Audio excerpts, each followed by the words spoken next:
네,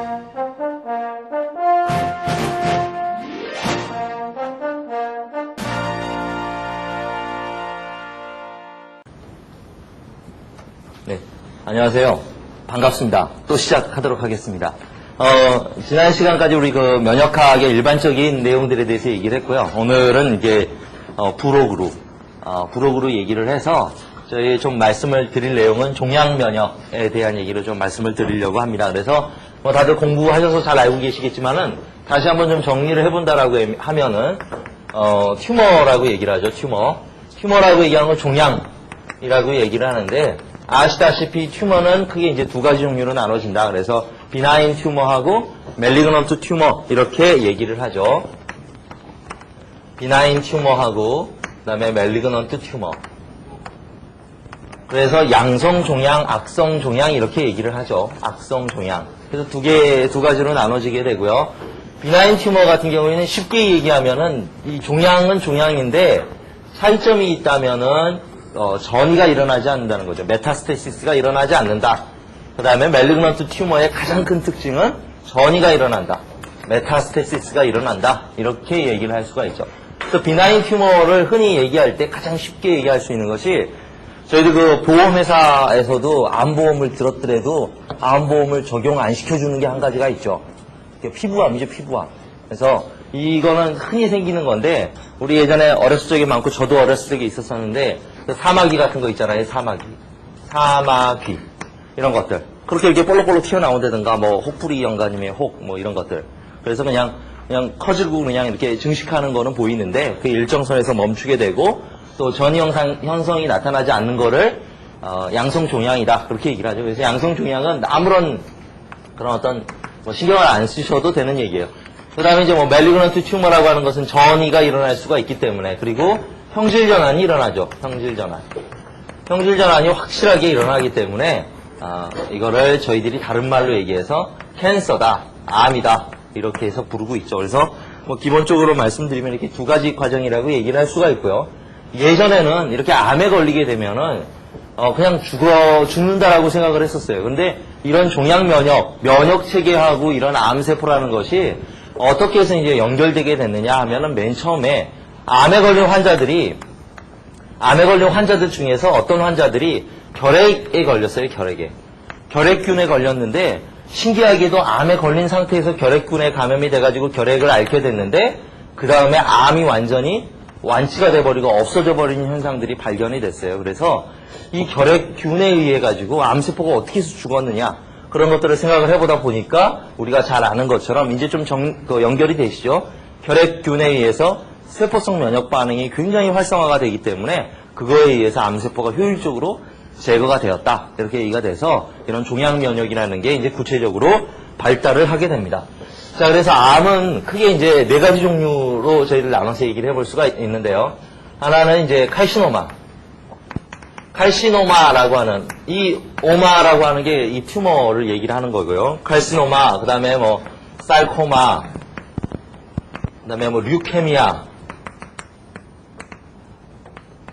그 다음에 림포마, 이런 얘기들로 얘기를 나눠서 얘기를 하죠. 칼시노마라고 하는 것은 외배역 기원의 세포들을 얘기를 해요. 암세포가 됐는데 원래 오리진이 외배역 세포였던 경우, 그래서 이런 거를 칼시노마라고 얘기를 하고요. 그래서 일반적으로 에피더말 셀들이 바뀌어서 되는 거를 뭐 칼시노마 이렇게 부릅니다. 살코마라고 하는 것은 중배엽성 성분의 그런 세포들이 바뀌는 거를 얘기를 하고요. 그래서 저희들 우리 흔히 알고 있는 것들처럼 이 중배엽에 해당하는 세포들, 뭐 흔히 뼈라든가 골수세포라든가 뭐 이런 다 마찬가지인데, 뼈라든가 아니면 연골이라든가 근육이라든가 이런 결합 조직에 해당하는 그런 오리진에서부터 만들어진 거를 살코마 이렇게도 부르기도 합니다. 그래서 흔히 또 이런 거를 그래서 그 복수암이라고도 얘기도 해요. 살코마를 복수암이다 이렇게도 얘기를 하고요. 류케미아라고 하는 거는 조혈 과정 중에 있는 세포들이 암세포가 된 것들을 얘기해요. 헤마토포이시스 과정 중에 있는 세포들이 그렇게 된 거를 얘기하고, 림포마라고 하는 것은 림포사이트들을 얘기하겠죠. 림프구가 암세포가 된 거를 이렇게 해서 한 네 가지 종 정도로 나눠서 얘기를 합니다. 자, 이렇게 이제 암세포라고 하는 것이 이제 다들 아시겠지만은 정상적인 세포에서부터 암세포가 되는 거를 얘기를 하는데, 캔서가 된다, 암세포가 된다라고 얘기를 할 수가 있는데, 정상세포를 이렇게 형질 전환시켜주는 특징, 이런 특징은 몇 가지 요인에 의해서 구분이 된다, 이렇게 얘기를 하죠. 첫 번째는 이제 케미컬 에이전트에 의해서 암이 유도가 된다. 바람 유발 물질이라고 얘기할 수 있겠죠. 바람 유발. 할 수 있는 거는 뭐 케미컬 에이전트. 이 케미컬 에이전트라고 하는 거는 우리 그 뮤타젠이랑 똑같은 얘기예요. 예전에 저희들 기본 강좌에서도 얘기했는데 모든 뮤타젠은 칼시노젠이다 라는 말을 한 적이 있거든요. 칼시노젠. 즉 모든 돌연변이 물질은 다 발암 인자이다 라고 얘기를 할 수 있다라는 거죠. 이 범위가 훨씬 더 크다라는 개념이죠. 그래서 케미컬 에이전트, 그래서 알킬레이팅 에이전트 같은 거를 얘기를 했었죠. 알킬 화제제, 알킬레이팅 에이전트. 이런 것들이 있게 되면은 DNA에 데미지를 주거나 염기의 변화를 가져오게 되죠. 시토신이라든가 이런 것들의 변화를 가져오게 되기 때문에 거기서 유전자가 바뀌게 되면은 이렇게 돌연변이, 쉽게 얘기하면 형질 전환이 생길 수가 있다라고 얘기를 하는 거고요. 돌연변이 유발물질이랑 똑같죠. 그 다음에 피지컬 에이전트. 피지컬 에이전트의 대표적인 예는 레디에이션을 얘기할 수가 있죠. 그래서 엑스 레디에이션, 감마 같은 경우는 죽어버리니까 안 되고요. 엑스 레디에이션이라든가 UV라든가 이런 것들에 의해 가지고 또 유전자 DNA가 바뀌어질 수가 있기 때문에 이런 것들 역시 발암물질에 해당한다. 그리고 이제 강력하게 정말 뮤타젠하고 좀 같은 얘기일 수도 있지만은 좀 다르게 강력하게 암을 유발하는 것이 무엇이냐라고 얘기한다면 바이러스에 의한 유발이 가장 크다라는 얘기죠.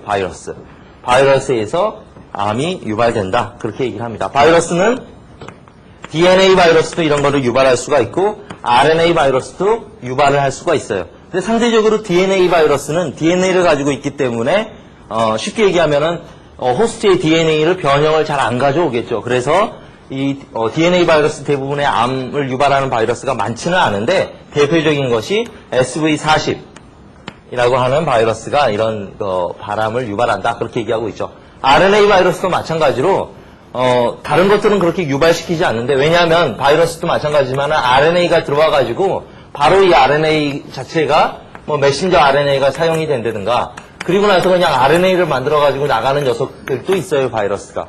반면에 RNA를 가지고 있는 녀석이 들어와가지고 RNA로부터 DNA를 만들어주고 이 DNA를 가지고 호스트의 크로모좀 안으로 삽입되어 들어갔다가 다시 빠져나오면서 RNA를 만들어가지고 나가는 녀석들, 이런 녀석들이 있고, 이런 것들을 저희가 레트로바이러스라고 얘기를 하죠. 역전사 요소를 가지고 있기 때문에 레트로바이러스라고 얘기하죠. 그렇게 얘기한 것처럼 이 RNA 바이러스라고 한 것은 레트로바이러스들을 얘기를 해요. 그래서 이렇게 역전사 요소를 가지고 있는 것들이 돌연변이를 쉽게 유발할 수 있다. 그렇게 얘기를 할 수가 있습니다. 예전에 지금 얘기가 나왔으니까 계속 조금씩 첨가해서 말씀을 드리면은, 레트로바이러스는 RNA 폴리머레이즈 작용을 하는데, RNA 폴리머레이즈 작용도 존재를 하고 DNA 폴리머레이즈의 기능도 존재를 한다라고 얘기했죠. 근데 이런 것들이 RNA 폴리머레이즈의 특성하고 더 가까워가지고 무슨 기능이 없다라고 얘기했었냐면 프루프리딩 기능이 없다라고 얘기를 했어요. 프루프리딩 기능이 존재하지 않기 때문에 DNA를 복제해내는데 에러율이 10의 4승분의 1로 굉장히 높다.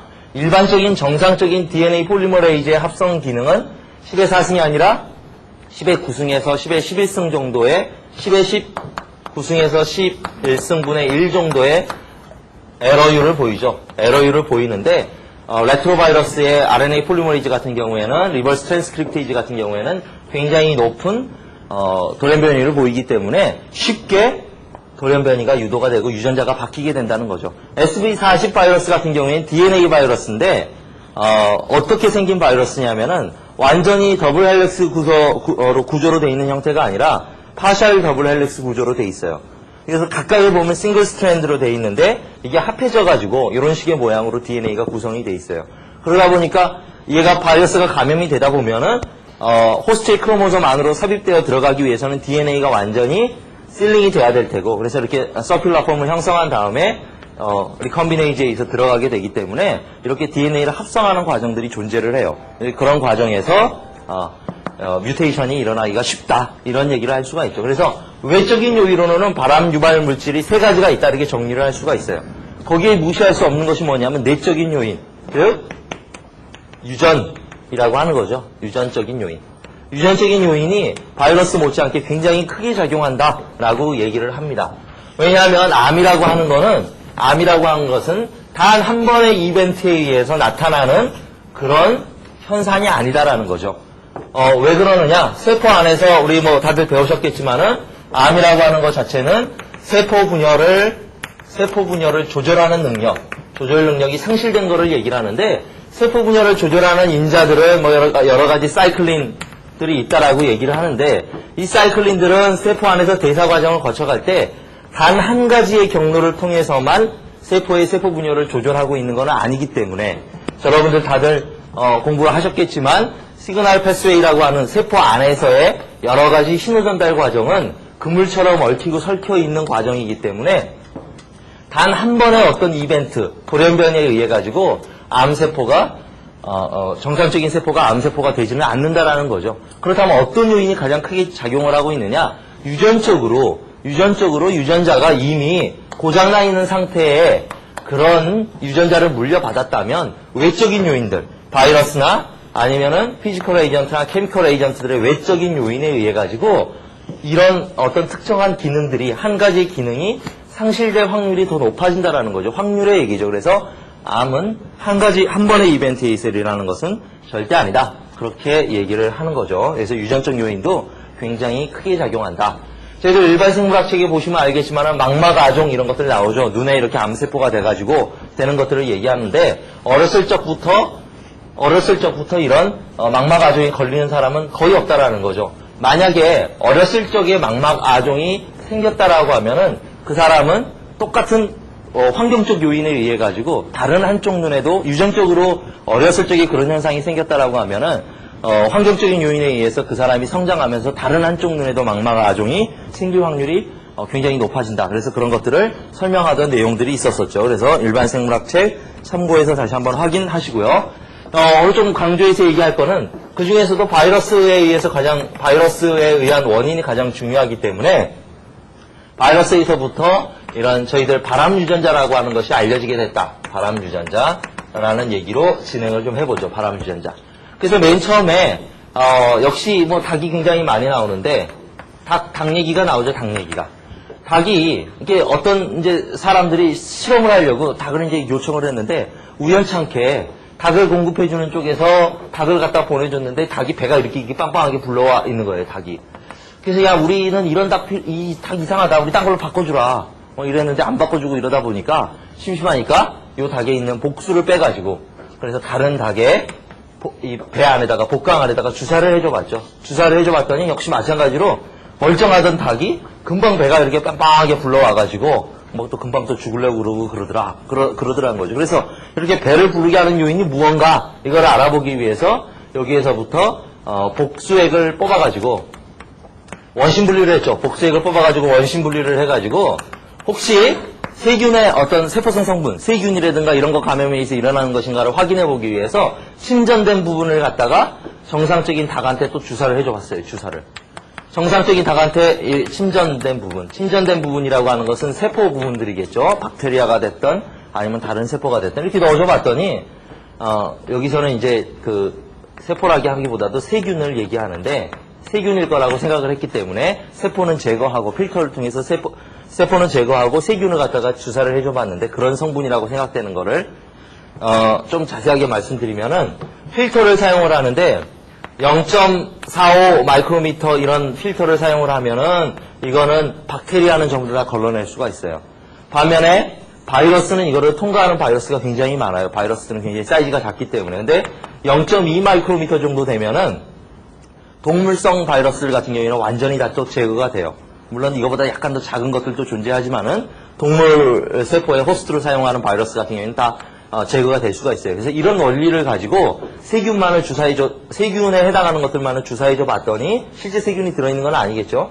그러니까 넣어줘 봤더니 이런 현상이 일어나지가 않았어요. 그래서 이번에는 이런 성분이 아니라 원심분리했던 그 곡물, 상등액, 둥둥 떠있는 이 상등액을 주사를 해줘 봤더니 이 상등액에서부터 다시 똑같이 마찬가지로 배가 불러오더라. 그래서 이 상등액 안에 무엇이 존재하느냐 확인해봤더니 이게 바이러스였다는 거죠.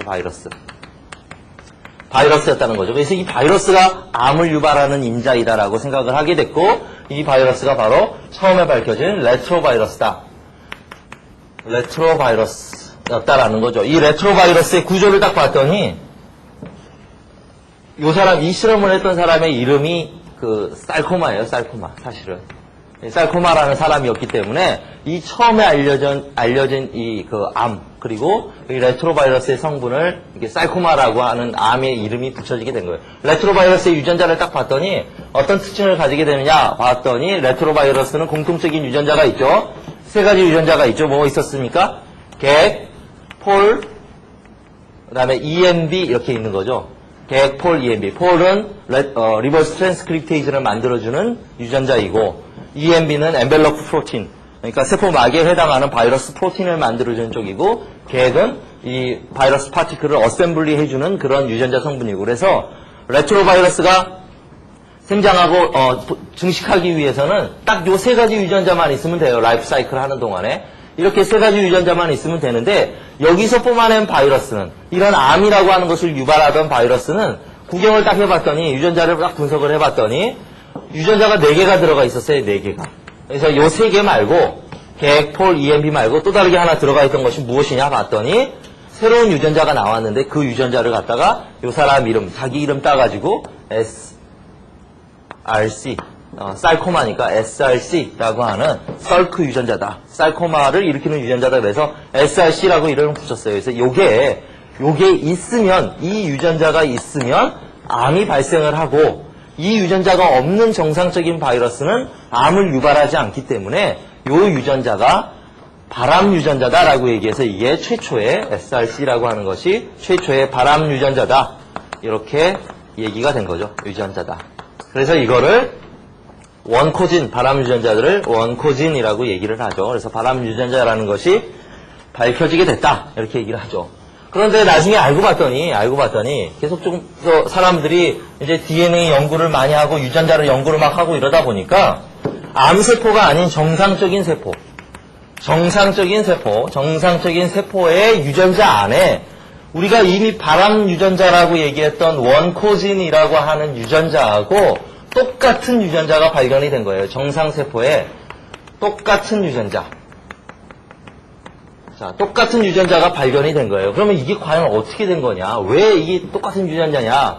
그래서 우리 흔히들 그런 얘기를 하죠. 모든 정상세포는 암 유전자를 가지고 있다라는 얘기를 하는데, 그게 이런 얘기죠. 똑같은 유전자가 있었어요. 나중에 알고 봤더니 이게 어떤 현상이냐면, 똑같은 유전자라고 하는 거는, 이 유전자는 정상적인 세포의 세포 분열을 조절해주는 그런 유전자였고, 진행을 해보면은 이 유전자가 어떻게 해서 바람 유전자가 됐던 것이냐라고 얘기를 한다면, 정상적인 세포 안에 바이러스가 감염이 돼가지고, 바이러스의 DNA가 들어왔는데, 바이러스의 RNA가 들어와가지고, DNA가 만들어진 다음에, 이 DNA는, 이쪽 끝부분은 저희들 insertion sequence라고 얘기하죠. IS 엘리먼트.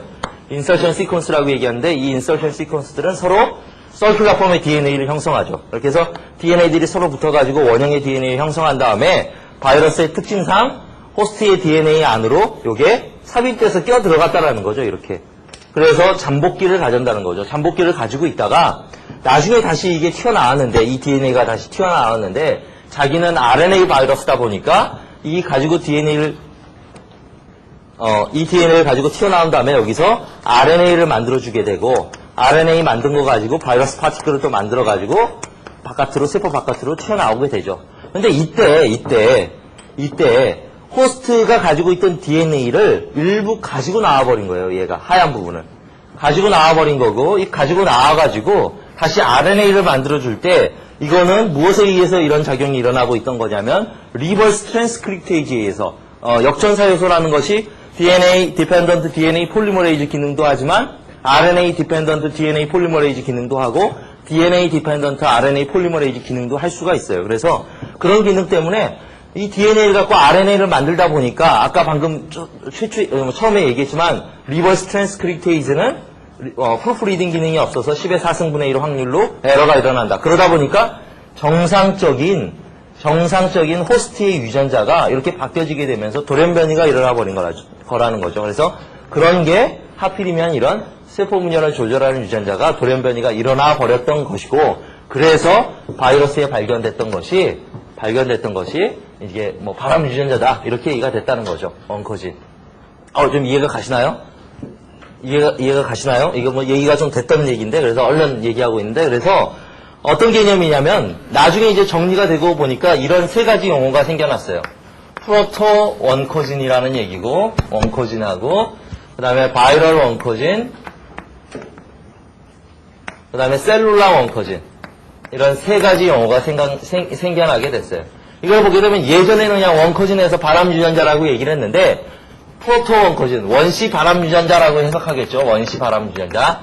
원시 바람 유전자라고 하는 거는 뭘 얘기하는 거냐면, 이런 원코진들, 바이럴 원코진이나 셀룰라 원코진들의 원래 기원이 됐던 정상적인 세포 분열 유전자, 사이클린이라고 얘기하죠. 사이클린 유전자들을 프로토 원코진이라고 부르는 거고, 세포 분열을 유도할 수 있는 이 사이클린 유전자가 바이러스로 넘겨져 가지고 돌연변이가 일어나서 약간 달라진 거, 그거를 바이럴 원코진이다 이렇게 부르게 된 거예요. 바이러스에 존재하는 바이럴 원코진이다. 그 다음에 셀룰라 원코진은 정상적인 사이클린 유전자가 바이러스를 통해서 변형이 된 것이 아니라 아까 얘기했던 피지컬 에이전트나 케미컬 에이전트에 의해서 돌연변이가 일어나 버린 경우에는 바이러스의 매개가 되지 않았지만 정상적인 세포 안에 암 유전자가 존재하는 거기 때문에 그런 거를 셀룰라 원코진이다 이렇게 얘기를 한다는 거죠. 어쨌든 간에 정상적인 세포 분열을 조절하는 사이클린 유전자가 바이러스의 매개가 되던 아니면은 어떤 돌연변이 물질에 의해서 매개가 되던 돌연변이가 유발돼서 약간 달라진 변절된 그런 세포 분열 물질을 원코진이라고 얘기를 한다. 이렇게 얘기를 할 수가 있는 거죠. 그래서 그런 점에서 본다면은 이제 암 발생하고 관련해 가지고 세 개의 클래스로 유전자를 나눠볼 수가 있어요. 세 개의 클래스로 유전자를 나눠볼 수가 있는데, 첫 번째로는 역시 마찬가지로 원코진 계열. 원코진이라고 하는 것은 세포 분열을 촉진하는 걸로 생각을 하시면 돼요. 세포 분열 촉진, 세포 분열 유도. 그 다음에 또 한 가지는 튜머 서프레서 진. 튜머 서프레서 진이라고 하는 거는 세포 분열을 억제하는 거겠죠. 세포 분열 억제하는 유전자. 그래서 사실 실제적으로 정상적으로 세포 분열이 조절되려면 세포 분열을 했다가 멈췄다가 하는 것들이 이 두 개의 유전자에 의해서 잘 상호 조화가 일어나야 되는데, 여기에 문제가 생기게 되면 안 된다라는 얘기죠. 그 다음에 또 한 가지 얘기할 수 있는 것이 서바이벌을 주관하는 유전자, 서바이벌 진이라는 거 하는 건 보통 BCL2 뭐 이런 거를 얘기를 해요. 요거 뭐 아주 너무나 유명한 유전자이니까 BCL2 뭐 이런 것들을 얘기를 하는데, 원코진 같은 경우에는 어떤 것들 얘기하냐면 라스라든가 미기라든가 뭐 ABL이라든가 이런 것들을 얘기를 해요. 그 다음에 튜머 서프레서 진 같은 경우에는 너무나도 유명한 P53, 그 다음에 RB 이런 것들을 얘기를 하죠. P53, RB 이런 것들을 얘기를 해서 이런 유전자들에 의해서 세포 분열이 조절되고 있다. 즉 세포 분열 과정으로 보게 되면 세포 분열이 진행될 때는 뭐 라스라고 하는 유전자 발현이 일어나가지고 세포 분열을 진행하게 되다가, 세포 분열이 한번 진행하고 나면은 P53이나 이런 물질이 발현이 돼가지고 뭐 라스나 이런 거하고 결합을 한다든가 이래서 제거가 돼야 된다는 거죠. 제거가 되면 세포 분열을 멈추게 되는데, 원코진이 너무 많은 경우, 이런 경우죠. 그래서 첫 번째 얘기할 수 있는 게, 암세포가 되는 거는 원코진이 돌연변이가 일어나지는 않았지만 원코진 자체가 너무나 유전자 발현이 과다하게 일어나는 경우, 이렇게 과다하게 일어나게 되면 이 서프레션 해주는 뭐 RB라든가 이런 단백질들이 10개가 나오고 있는데, 원코진이 뭐 한 100개, 1000개씩 나오고 있다. 100개, 1000개씩 나오고 있다면은 도저히 억제가 안 되는 거죠. 그래서 세포 분열을 많이 해줄 수 있는 거. 이거는 왜 그러냐면 레트로바이러스의 이 IS 엘리먼트, 인서션 시퀀스라고 하는 것이 인핸서의 역할도 한다라고 얘기를 했었죠. 인핸서의 역할을 하기 때문에 바이러스의 유전자들을 굉장히 빠르게 익스프레션 시키는 특징을 가지고 있어요.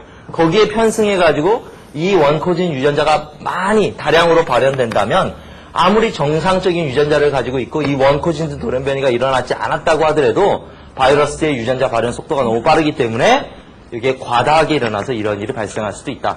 두 번째로는 원코진에 돌연변이가 생겼다.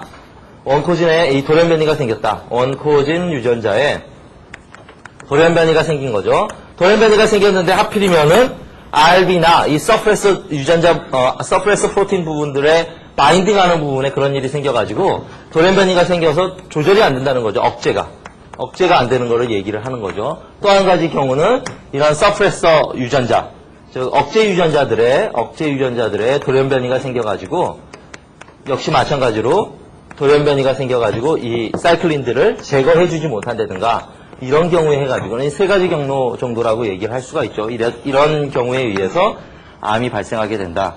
뭐 이런 것들 다 정상이라고 하더라도 서바이벌진에 해당하는 것이 너무나 고정적으로 만들어지고 계속해서 만들어지고 있다면 세포가 아예 죽지를 않기 때문에 뭐 마찬가지로 암세포가 될 수도 있다. 이렇게 얘기를 하는 거죠. 그래서 암이 발생하는 기작이 바이러스가 굉장히 중요한 그런 어떤 요인이다. 이렇게 얘기를 할 수 있다라는 거죠. 그래서 일반적으로 아까 그 DNA 같은 그 사마귀 같은 경우에는 파필로마 바이러스라고 얘기하죠. 파필로마 바이러스. 그래서 유두종 바이러스라고 얘기해서 파필로마 바이러스라고 얘기하는데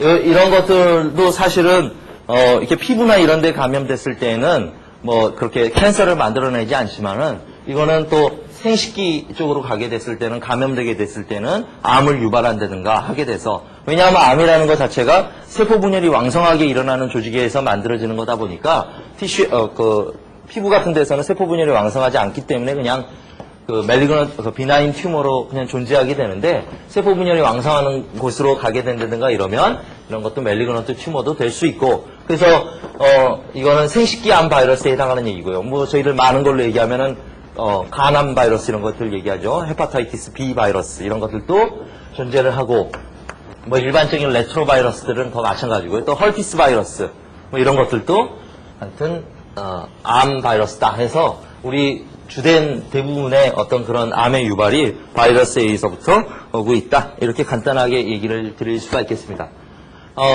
참고적으로 우리 일반 생물학에서 많이 나오는 얘기니까 그냥 이름만 적고 생략을 해보면은 이런 구조뿐만이 아니라 염색체의 교차 현상이라든가 혹은 염색체에서 뭐 전좌 이런 형식에 의해 가지고 염색체 이상에 의해서 암세포가 생기는 경우도 있었죠. 그래서 그런 경우가 뭐가 있었냐면은 필라델피아 염색체 그리고 벌킬 림포마 이런 것들이 있었죠. 어떤 개념이었습니까? 필라델피아 염색체 같은 경우에는 BCL하고 ABL 같은 이런 두 가지 BCL이나 ABL과 같은 이런 서바이벌이나 세포 분열에 관련된 유전자가 두 개가 붙어버린 거예요. 염색체 교차 현상이나 전좌 현상에 의해 가지고 우리 일반 생물학에서 많이 나오는 얘기니까 이름만 얘기하고 넘어갈게요. 벌킬 림포마 같은 경우에는 벌킬 림포마죠.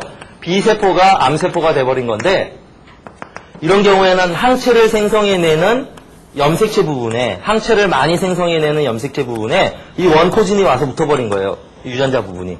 그러다 보니까 B세포가 항체를 많이 만들어내기 위해서 항체를 많이 만들어내기 위해서 인핸서의 영향을 받아가지고 유전자 발현을 굉장히 많이 하고 있는데 동일하게 인핸서가 작용을 하다 보니까 여기서 사이클린이 많이 만들어져가지고 암세포가 돼버리는 경우 그래서 염색체의 이상에 의해서 생기는 경우도 존재를 한다. 그렇게 얘기를 할 수가 있죠. 자, 그래서 뭐 일반적으로 암이 발생하는 건 이렇게 얘기했고요. 저희도 이제 면역 쪽하고 연결돼가지고 얘기를 하면은 대부분의 암세포들은 튜머 안티젠이라는 것을 발현할 수 있어요. 튜머 안티젠이라는 걸 발현할 수가 있어요. 그래서 튜머 안티젠은 크게 두 가지 종류로 나눠서 얘기를 해볼 수가 있는데요. 첫 번째는 튜머 스페시픽 안티젠. 그냥 스페시픽 트랜스플랜테이션 안티젠. 이게 말이 막 길어지니까 트랜스플랜테이션 안티젠. 말이 막 길어지니까 그냥 뭐 대충 적어지게 되는데 또 한 가지는 튜머 어소시에이티드 트랜스플란테이션 안티젠 이 두 가지로 나눠지게 돼요. 차이점이라고 얘기하면은 튜머 스페시픽 트랜스플란테이션 안티젠은 튜머에만 나타나고 유니크하게 튜머셀에만 이 항원이 나타나게 되고 다른 정상 조직에는 전혀 볼 수 없는 항원이에요.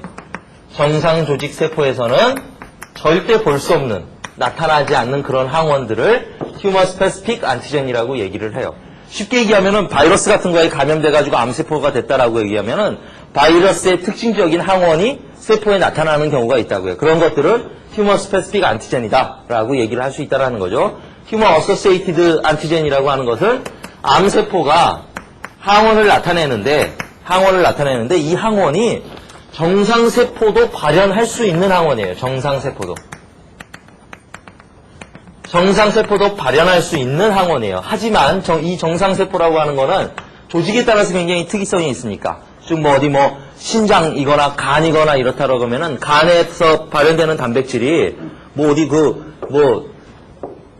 간에서 발현되는 단백질하고 신장에서 발현되는 단백질은 완전히 다르잖아요. 근데 간에서 발현되는 단백질, 간에서 암이 생겼는데 이게 신장에서 나오는 단백질이 발현되고 있다든가 이런 식으로 정상세포도 발현할 수 있지만 그 조직에서는 나오지 않는 것들이 발현되는 경우가 있기 때문에 그리고 또 어떤 것들을 얘기할 수 있냐면은 이제 이 암세포라고 하는 것이 세포 분열만을 계속 진행하는 거다 보니까 어떤 면에서 볼 때는 탈분화 과정으로 얘기를 하죠. 탈분화 과정이 진행돼서 발생 초기 상태에 항원을 나타내는 경우 이런 경우들도 존재를 하기 때문에 발생 초기 단계에 항원을 나타내는 경우가 있기 때문에 이런 경우에는 튜머 어소시에이티드 안티젠으로 발현되게도 된다. 이렇게 얘기를 할 수가 있어요. 그래서 조금 더 구체적으로 좀 언급을 해보면은 그래서 이거는 어떤 경우냐면 바이러스에 감염된 경우나 혹은 외부 돌연변이원에 의해서 뮤테이션이 생긴 경우 돌연변이 물질에 의해서 뮤테이션이 생긴 경우 이런 것들이 대부분 있다라는 얘기고요. 여기서 Associated Tumor Transplantation Antigen 같은 경우에는 이렇게 정상세포에서 발현되지만 그 조직에서는 발현되지 않던 것이 발현되는 경우 이런 것들이 있고 탈분화 과정으로 얘기하는 것은 저희들 생물학책에서 나왔던 것처럼 그거 얘기하죠. 알파피토프로틴하고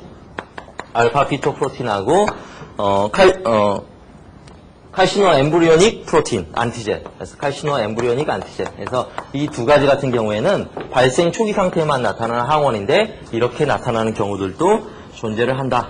이렇게 얘기를 하죠. 그래서 두 가지로 나눠서 얘기를 해볼 수가 있다.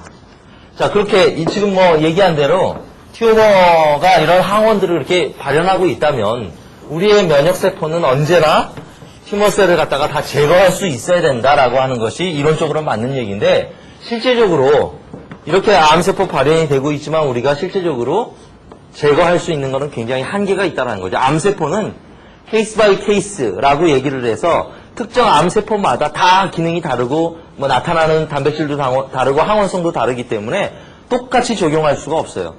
그래서 일반적으로 임상적으로는 위암세포다라고 하면 위암세포 같은 경우에는 비슷하게 대부분의 한 80% 환자가 똑같은 어떤 그런 항원성을 나타낸다든가 똑같은 비슷한 기작에 의해서 이런 암이 나타낸다든가 이런 경우에는 거기에 독특한 효과적인 치료가 있을 수 있지만은 전체의 그 치료 방법을 적용할 수는 없다라는 거죠. 굉장히 독특하기 때문에. 그래서 우리 면역학적으로 의미가 있는 얘기는 튜머셀 자체가 이런 항원성이 나타나 버린다면 면역 반응에 의해 가지고 이런 것들이 제거가 돼버릴 수가 있기 때문에 실제적으로 튜머셀들도 이런 면역 반응을 회피하는 과정들이 굉장히 발달해 있다는 거죠. 회피하는 과정이. 다른 건 몰라도 이 회피하는 과정은 기억하고 계셔야 됩니다. 회피하는 과정이 존재를 한다. 그렇게 얘기를 하고 있는데요. 첫 번째로는 뭐라고 얘기를 할 수가 있냐면요. 암세포가 만들어져가지고 항원이 나타나요. 항원성이 나타나는데 오히려 면역 반응이 이 항원을 인지해서 면역 반응이 일어나다 보니까 면역 반응이 생성되다 보니까 오히려 암세포를 못 죽이는 경우를 얘기해요. 어떤 경우냐면 면역 반응에 의해서 항체가 만들어졌어요. 항체가 만들어졌는데 암세포의 특정 항원에 항체가 이렇게 달라붙어 버리게 됐는데 항체에 의해서 암세포가 제거가 되는 건 아니잖아요. 항체에 의해서 암세포가 제거가 되는 것이 아니라 세포성 면역 반응을 나타내는 CTL이라든가 NK셀이라든가 이런 것들에 의해 가지고 직접적으로 세포가 용해돼야 되는데 이런 것들이 용해가 되기 위해서도 어떤 항원성을 인지해야 되고 세포에 접근을 해야 되는데 이런 안티바디 같은 것들에 의해 가지고 이 CTL이나 NK셀 같은 것들이 접근하지 못하게 돼버리는 경우, 그래서 암세포가 죽지 않는 경우의 수들을 얘기합니다. 그래서 그런 경우도 존재를 하고요. 두 번째 같은 경우에는 항원, 이 튜머 안티젠이라고 하는 것이 모듈레이션 된다라고 얘기를 해요. 모디피케이션.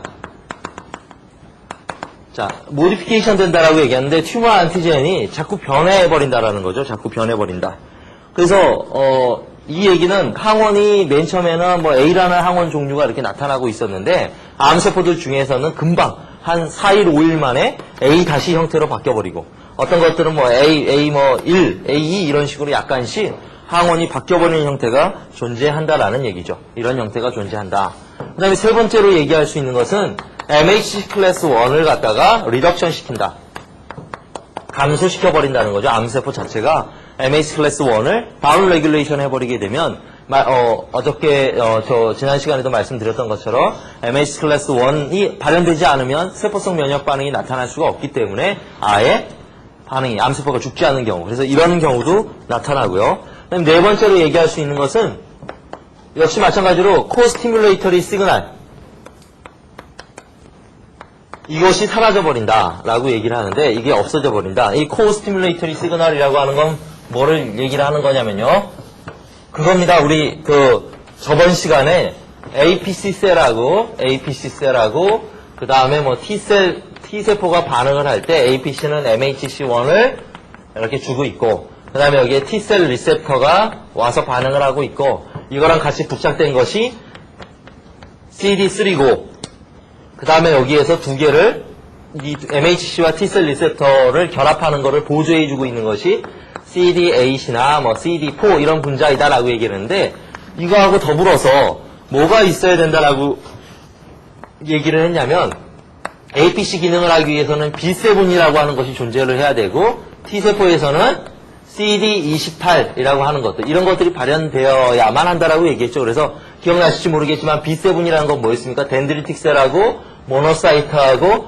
B셀을 비교할 때 덴드리틱 셀은 항상 B7이 항상 발현돼 있다라고 얘기했고 모노사이트는 마크로파지로 되어야지만 B7이 발현되고 B세포도 액티베이션이 되어야지만 B7이 발현된다 이렇게 얘기를 했었죠. 그래서 이런 것들이 코스티뮬레이터리 시그널이라고 하는 거예요. 코스티뮬레이터리 시그널이라고 하는 거여서 이런 것들이 부착이 되고 반응이 있어야지만 이 T세포가 활성화가 되고 여기서 우리 지난 시간에 얘기했던 것처럼 뭐 펄포린을 낸다든가 그레인자임을 낸다든가 이런 식으로 해가지고 세포성 면역 반응을 할 수가 있는 거지, 이런 코스티뮬레이터리 시그널이 없으면 반응이 일어날 수가 없기 때문에 그런 점에서 이런 것들을 갖다가 발현하지 않는 녀석들도 존재를 한다. 그렇게 얘기를 할 수가 있어요. 그래서 전체적으로 굵직굵직하게 보면은 이 네 가지 과정이 암세포가 이런 면역 시스템을 피하는 과정이다. 이렇게 얘기를 할 수가 있어요. 그래서 이 네 가지는 알아두시는 게 굉장히 좀 비중 있는 얘기이기 때문에 우리가 왜 암세포를 극복하지 못하느냐라고 하는 굉장히 중요하게 다뤄지는 얘기니까요.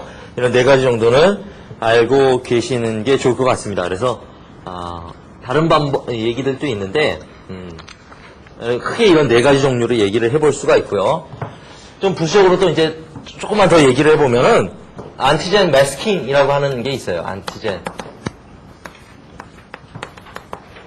이거는 어떤 과정이냐면은 안티젠을 갖다가 숨겨버리는 거예요. 뭐 일종의 뭐 당단백질이라든가 아니면은 그 프로테오글라이칸 성분이라든가 뭐 이런 어떤 다른 분자에 의해 가지고 세포 표면에 나타나 있는 안티젠을 갖다가 이렇게 이렇게 다른 분자에 의해 가지고 이렇게 부착시켜 버린다든가 해서 마치 아닌 것처럼 이런 식으로 튜머 안티젠을 이렇게 숨겨버리는 과정, 이런 것들을 매스킹이라고도 얘기를 합니다. 그래서 이런 종류들이 존재를 한다, 이렇게 생각을 하시면 될 것 같고요. 그 다음에 이제 이렇게 튜머 안티젠을 회피하는 기작을 얘기를 했는데, 여기에 이제 이걸로 끝나면 안 되니까, 또 이제 우리 마지막으로 또 강조해야 되는 내용이, 이게 마지막이에요, 이제. 암세포에서도 너무 이렇게 장황하게 늘어지니까, 마지막으로 얘기해보면은, 우리 종양에 대한 이뮤노세라피, 면역 치료 방법. 자, 면역 치료 방법을 얘기를 할 수가 있죠. 면역 치료 방법. 그래서 면역 치료 방법은 어떤 것들을 써주게 되냐면 첫 번째로는 트랜스펙션을 시켜주는 거예요. 유전자를. 진 트랜스펙션. 어떤 유전자를 트랜스펙션 시켜주느냐, 뭐 B7 유전자라든가 이런 것들을 암세포에다가 직접 집어넣어주는 과정들을 얘기해요. 일단 종류들만 일단 좀 얘기를 해볼게요. 그 다음에 두 번째로는 APC 셀의 액티비티를 증가시켜준다. 자, APC 셀의 액티비티를 증가시켜주는 거는 어떻게 해주느냐, 그 암세포 혈액 안에다가 사이토카인 같은 걸 넣어주는데 이렇게 GM-CSF 같은 것들을 굉장히 과량으로 넣어서 배양을 한다든가 이러면 APC가 자극될 테니까. 우리 기억나시죠? 그래뉼러사이트, 모노사이트, 콜로니 스티뮬레이팅 팩터 해서 그래뉼러사이트, 뉴트로필이라든가 아니면 마크로파지 같은 것들을 활성화시켜주는 사이토카인이었으니까 이런 거를 사용해 준다든가. 세 번째로는 역시 사이토카인 세라피. 사이토카인 세라피라고 얘기할 수 있는데 이런 항암작용을 나타내는 대표적인 사이토카인이 인터페론이라든가 그다음에 TNF. TNF는 튜머 네크로시스 팩터였죠. 튜머 네크로시스 팩터. 이런 것들을 얘기를 해요. 튜머 네크로시스 팩터. 이런 것들의 작용을 얘기를 하기도 하고요. 네 번째로 얘기할 수 있는 것은 모노클로랄 안티바디를 이용한다. 자, 모노클로랄 안티바디를 이용한다. 자, 이 네 번째 모노클로랄 안티바디를 이용한다라 일단 한번 적어보고 또 계속 얘기할게요. 그렇게 얘기하고 다섯 번째는 캔서 백신 이렇게 얘기를 하고 있습니다. 한 가지씩 조금 얘기를 말씀을 드려보면은 1번 같은 경우에는 굉장히 조금 난항을 겪고 있는 그런 문제들이죠. 그래서 가능성에 대해서만 얘기를 할 수 있는 건데 B7과 같은 코스뮬레이터리 몰레큘을 갖다가 발현하도록 암세포를 변형시켜버리는 걸 얘기를 하는 거고요. 이해가 가시죠? 이렇게 얘기가 되는 거고요. 그 다음에 APC 액티비티를 증가시켜준다. 이것도 별 무리가 없으실 겁니다.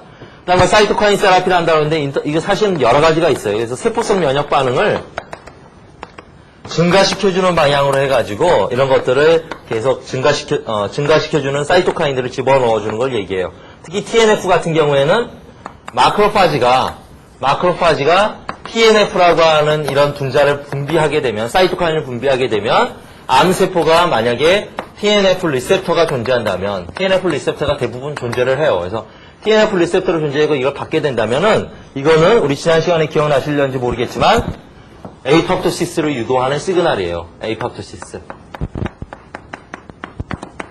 TNF 자체가 이거 파스하고 TNF하고의 그 C 터미널 부분이 같다라는 얘기를 저번 시간에 한 적이 있습니다. 그래서 파스하고 똑같이 에이팝토시스를 유발하는 똑같은 C 터미널을 가지고 있기 때문에 이렇게 해서 죽이는 과정이 있기 때문에 인터페론은 마크로파지를 활성화시키기 위해서 TNF는 이런 세포성 면역 반응을 나타내주기 위해서 이런 방법들을 사용하고 있다. 그렇게 생각하시면 되고요. 네 번째, 여기 이제 저희들 좀 가장 유심히 봐야 되는 얘기죠. 왜냐하면 실제로 성공을 했고, 그 다음에 이 방법이 굉장히 많이들 소개가 되고 있고 그런 거기 때문에 어떤 방법이냐? 모노클로랄 안티바디를 사용하는 방법은 두 가지의 어떤 방법이 있어요. 두 가지 방법이 있어요. 그래서 한 가지 방법은 어떤 방법이냐? 암세포가 이 사람이 실제로 그래서 이 암 치료에 있어서 굉장히 획기적인 사건으로 기록되고 있는데요. 이게 B셀 림포마에 걸린 사람이 있었어요. B세포가 암이 된 거죠. 림포마. 암이 걸린 사람이 있었었는데, 이 B세포가 암이 걸린 사람에서부터 암세포를 꺼냈어요. 암세포를 꺼냈더니 어떤 모양으로 보였냐면, B세포다 보니까, B세포 끝에 이렇게 항체가 붙어 있었다라는 거죠, 항체가. 이렇게 항체가 붙어 있었다는 거죠, 암세포 자체가. 그럼 요거를 갖다가 어떻게 해줬냐면은 이거를 생쥐나 이런 거에 주사를 해줬어요. 생쥐한테 주사를 해주고 여기서부터 요 항체에 대한 이 하얀 항체에 대한 항체가 만들어지겠죠. 그렇죠? 이건 생쥐의 항체죠. 이건 생쥐의 항체. 생쥐의 항체가 이거에 대해서 만들어진다고요. 즉 항원 특이성을 인지를 해서 이거 암세포예요, 암세포. B세포가 아니라 B세포가 암세포가 된 거니까 일종의 튜머 항원이죠, 튜머 안티젠. 일종의 튜머 안티젠인데 요거를 인식해가지고 생쥐에서부터 이게 만들어졌다. 그래서 이 사람이 실제적으로 이 생쥐의 항체를 갖다가 과량으로 이 환자한테 주사를 해줬어요. 이 환자는 어떤 환자였냐면은 저희 암을 갖다가 1기, 2기, 3기, 4기 이런 식으로 나눠서 얘기하는데 완전히 모든 조직에 암세포가 퍼져 있는 4기, 말기 암 환자였어요. 말기 암 환자. 그런데 이렇게 항체를 투여해 줬더니 이 사람이 완치가 됐어요. 완치가 됐어요. 그래서 면역학 체계도 이런 방법이 아주 잘 소개가 되고 있는데 완치가 됐는데 왜 완치가 됐느냐 하면 요 생쥐의 항체가 들어가가지고 이 사람의 암세포에 이렇게 항원이 이렇게 항체가 이렇게 나타나 있으면 암세포에 가서 이렇게 다 달라붙었다라는 거죠. 이게 다 달라붙었다라는 거죠. 다 달라붙은 다음에 무슨 현상이 일어났냐면 항체가 굉장히 많이 존재하고 있다 보니까 여기서 보체가 활성화가 돼가지고 보체에 의해서 이게 다 라이시스가 일어났다라고 설명을 하고 있어요. 보체에 의해서. 그래서 모노클로널 안티바디를 집어넣어준 것만으로도 원래 가지고 있던 면역 시스템, 보체라고 하는 시스템. 그렇죠? 왜냐하면은 이 보체의 활성화는 이뮤노글로불린 IgG의 FC 부분, 컨스탄트 리전에 의해서 유도가 되는 거죠. 특이성이 존재하지 않는 거예요. 이거는 특이성이. 컨스탄트 리전에 의해서 유도가 되는 거다 보니까 컨스탄트 리전이라고 하는 것 자체는 어차피 척추동물에서 일반적인 유사성을 가지고 있기 때문에 보체가 유도가 됐던 거고 그 보체에 의해서 이렇게 라이시스가 일어나서 완치가 됐다라고 하는 얘기예요. 이거 말고도 뭐가 있냐면은 모노클로널 안티바디를 이용하는 방법은 이뮤노톡신이라고 하는 방법이 있어요. 이뮤노톡신이라고 하는 것은 뭐 비슷하죠. 이렇게 얘기하죠. 암세포에 어떤 항원이 나타나고 있다라고 하면은 이 항원을 갖다가 뭐 생쥐 같은 거에 주사를 해줘요. 이거를 갖다가 생쥐한테 주사를 해주면 여기서 암세포 항원에 대한 항체가 만들어질 테고 이 항체 끄트머리에다가 뭘 붙이냐면 톡신을 붙이죠. 톡신. 일반적으로 많이 사용하는 것이 디프테리아 톡신이죠. 디프테리아 톡신. 그렇죠? 디프테리아 톡신 어디서 많이 들어본 얘기 아닙니까? 뭐 할 때 썼었습니까? 디프테리아 톡신? 우리 미토콘드리아 이런 거 보고 그럴 때 진핵세포에만 특이적으로 작용하는 거죠. 진핵세포에 라이보솜 있는 쪽에만. 그래서 작용하는 디프테리아 톡신을 써줘가지고 암세포만을, 그래서 우리 이런 거를 마법의 총 이렇게 해석하잖아요. 그래서 이렇게 디프테리아 톡신이 있어서 이 암세포만을 죽일 수 있도록 해주는 그런 방법, 이런 방법들도 존재를 한다라는 얘기죠. 캔서 백신이라고 하는 마지막 얘기는 그런 개념이에요. 캔서 백신이라고 얘기하는 거는 우리가 이미 알고 있는, 이미 우리가 흔히 걸리는 그런 암이죠. 우리나라 같으면 위암 발병률이 가장 높고, 그 다음에 미국이나 유럽 같은 경우에는 고기를 먹다 보니까 대장암의 비율이 굉장히 더 높죠. 위암이나 이런 것보다는. 그래서 보면은 인간들이 잘 걸리는 암들이 있어요. 그래서 간암, 위암, 이런 식으로 리스트들이 있죠. 그런데 항상 보면은 간암 같은 것도 보면은 예를 들어서 헤파타이티스 B 바이러스에서 간암이 유도가 되는 경우가 거의 한 80%다라고 하면은 이 간암을 일으키는 헤파타이티스 B 바이러스의 항원을 인위적으로 사람한테 이뮤나이제이션을 시키는 거예요. 원칙적으로.